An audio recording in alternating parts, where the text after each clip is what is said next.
everyone, and welcome to an episode of Studio Insights. This episode is for anyone who is creating change for an organization, for a stakeholder. So you may be a change manager, or you may just be in charge of creating change. So this episode is for you. What we're going to do is we are going to provide you with abstract tips for creating change. So we've got our word generator gal here, Victoria. She's going to throw some random words at Kim and I, and we are going to provide you with some value all around change management based on the word that Victoria gives. So I will hand over to our word generator gal, and we'll get the episode rolling.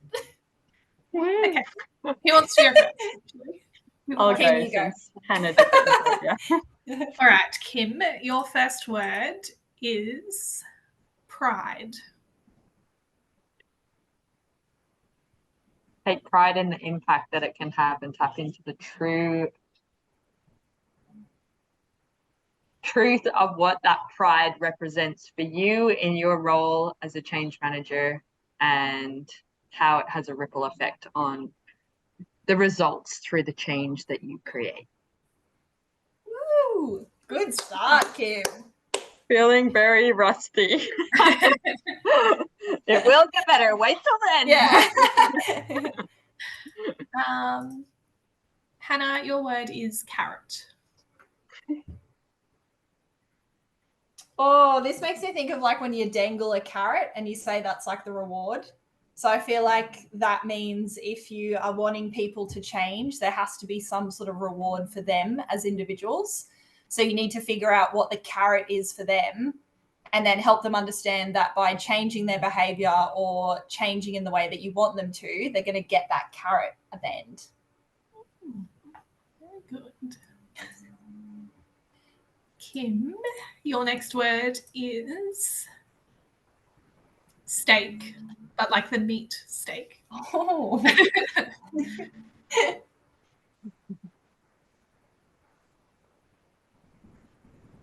I think it's about knowing who your audience is, knowing who you are serving and how you can communicate what's in it for them, and then get them on the journey and help them get buy-in at the beginning, through the middle of the journey, and afterwards, because not everyone likes steak if they're vegetarian or they don't eat red meat. And then you have all the people that do eat steak and they might like it medium rare, well done. And even within those labels, the spectrum is a little bit up to, like, the standard of that is different per chef, right? So like rare might be like it's literally walked out of the farm paddock, versus it has a bit of pink and it's not as bloody. So yeah, know who you're speaking to, know what their direct needs are so that they can have the most delicious steak.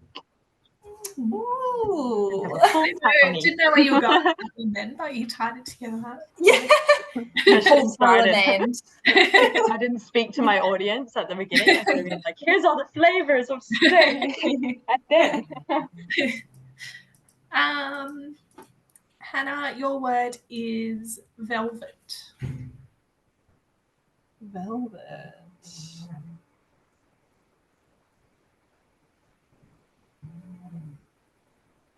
I feel like velvet makes me think of like expensive and rich, and when you go to like a really upper class sort of event, they have lots of velvet everywhere. And I think that speaking from experience, are we? Very rarely. But I think that you need to focus on why you're making the change and like the intent behind the change, and don't just cover something that you've been told to do in velvet to make it look like appealing, but instead like truly understand why you're making the change that you are. And yeah, not covering it in velvet, just being open and raw with the people that need to change and helping them understand the true intent of why the change is happening.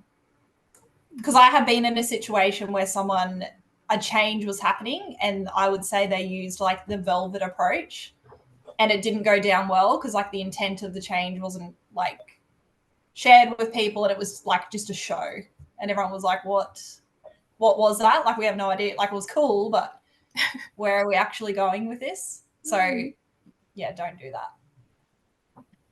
Remind me to ask you about that situation later. I'm intrigued. It's a good story. I can't say it on live TV, but I will share privately. Thank you. Kim, need a good one. Needle. Oh. I think it's about, they always have that expression, move the needle, and you have to know what your goal is and what you're working towards. So it's being very clear on what success looks like and how will you know that you've achieved it? How will you know that you have moved the needle? How far do you need to go? But also the impact that result will get you, like why that specific goal. So we describe it as a success statement, but why are you trying to move the needle in that position with that amount of change? Damn it, you guys always just think of something. Can't be tricked. You always have the back chat. You make it too easy, Vic.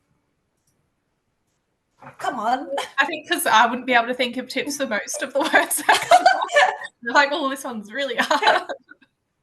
And straight away, you're like, oh, it's this. I'm like, okay, cool. I can hear her clicking through until she gets one that's hard. Clicking through. Unfair. Colorblind is your word.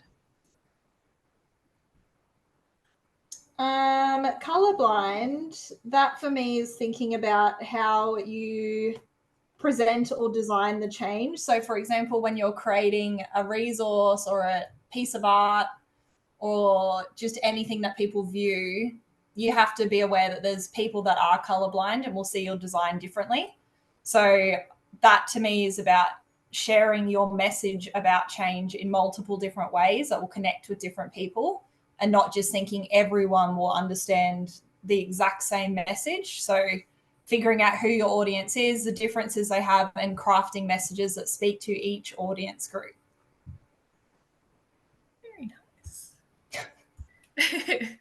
I should just start reading them. There's a definite... What's that? Sorry?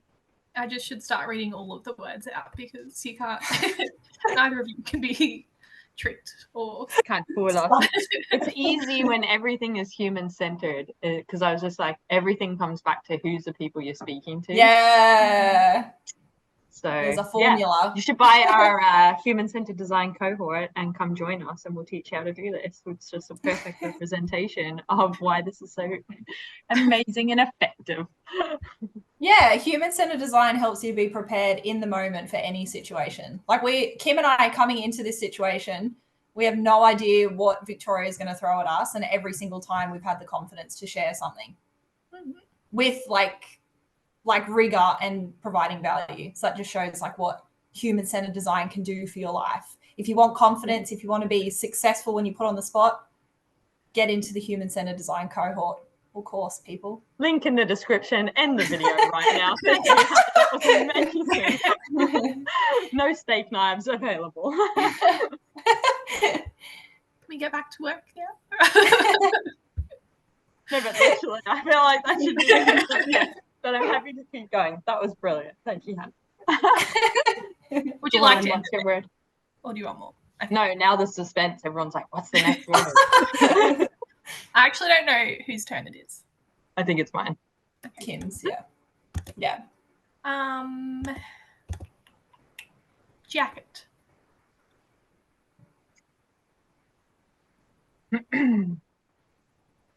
A personal story came into my mind about a jacket there. Also a private one. Okay. It's like clickbait for people. They never get the story. Okay, I'm picturing one of those jackets where it has like heaps of pockets and like hidden pockets. And it's like you've got to have all, like each pocket represents a little tool. Like if it's like your Swiss Army knife or your little notebook or your compass, all of the tools are handy for a certain time and a certain reason. And it's about not trying to use them all at once, because then you can like drop them and then you're ineffective, you can be lost or whatever. So it's about which tool do you need when and why are you using it. So I think the thing to help guide the choice of all the amazing models and theories and resources is what's the most impactful, what's the easiest and most effective thing in that moment in your toolkit jacket to pull out, to move the needle, so that everyone gets the tasty steak or tofu or vegetarian option. Love that. Is that you trying to summarize again and get out of the video?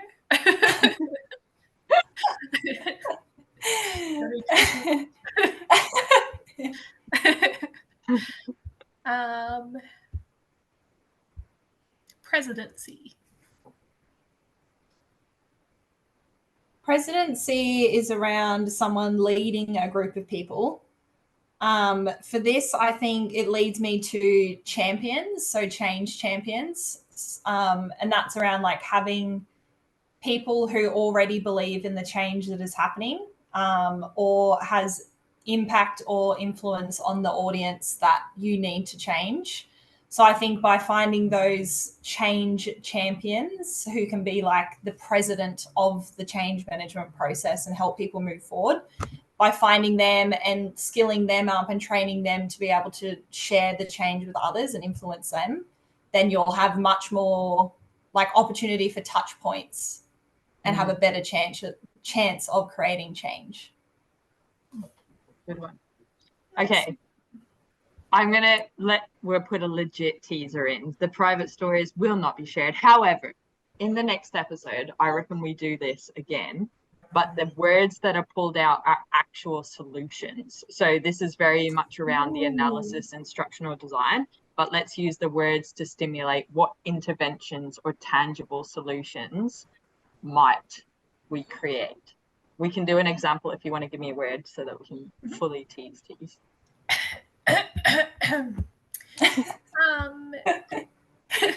Thumb.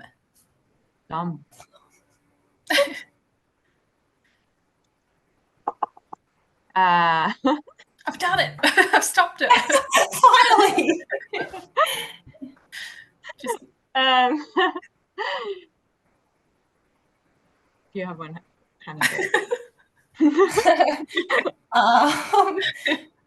Is this like for a solution? Oh no, you go. Yeah, I was just gonna think, have you ever seen those like the fake thumbs that you put on and you like can pull them off? No, I haven't. Sounds cool though.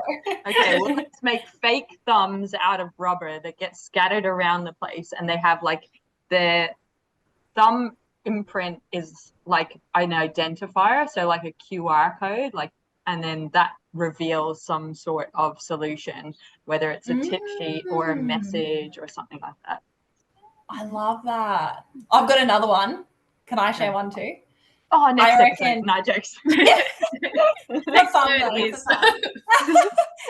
So for thumb, for anyone who supports the change and as like support begins to grow as the change process goes on, there could be like a big mural, and when you support it, you put like your thumb in paint and then you stick your thumb on the mural, and then it shows that like growing over time of everyone like moving forward with the change.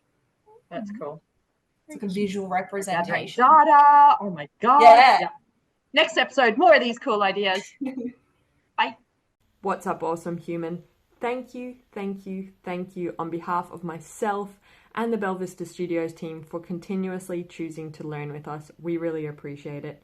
If the tips and the insights and the context resonate with you and you want to take your skills to the next level, or you want to make your life way easier, you will love our Creator Hub. The Creator Hub is a place for people like you and us. Basically, it's the stuff that we use internally at Belvista Studios, and then we just share it publicly with you. The Creator Hub is created by instructional designers for instructional designers, and what you'll love there at the moment is we've got a quiz, Could I Be a Better Instructional Designer?, that has so much tips in the feedback if you're interested in human-centered design or just taking your skills to the next level in terms of the solutions you're creating and the problems you want to solve. But in there as well, aren't we cute? That's us. But we've got the coaching courses, freebies, give us gratitude, and also we've got some templates. And basically they're always around the lens of learning experience design, instructional design, and e-learning. So a human-centered design focus is very much what we're about at Belvista Studios. So putting your learners at the heart of a solution and creating something for their needs. So there's the human-centered design stuff, and then we've also got the business stuff. So this is the stuff they don't teach you about when you want to become a freelancer or a consultant in the instructional design world. So go check it out. The link is in the description. You can check out everything that is available for you. Thank you for choosing to learn with us.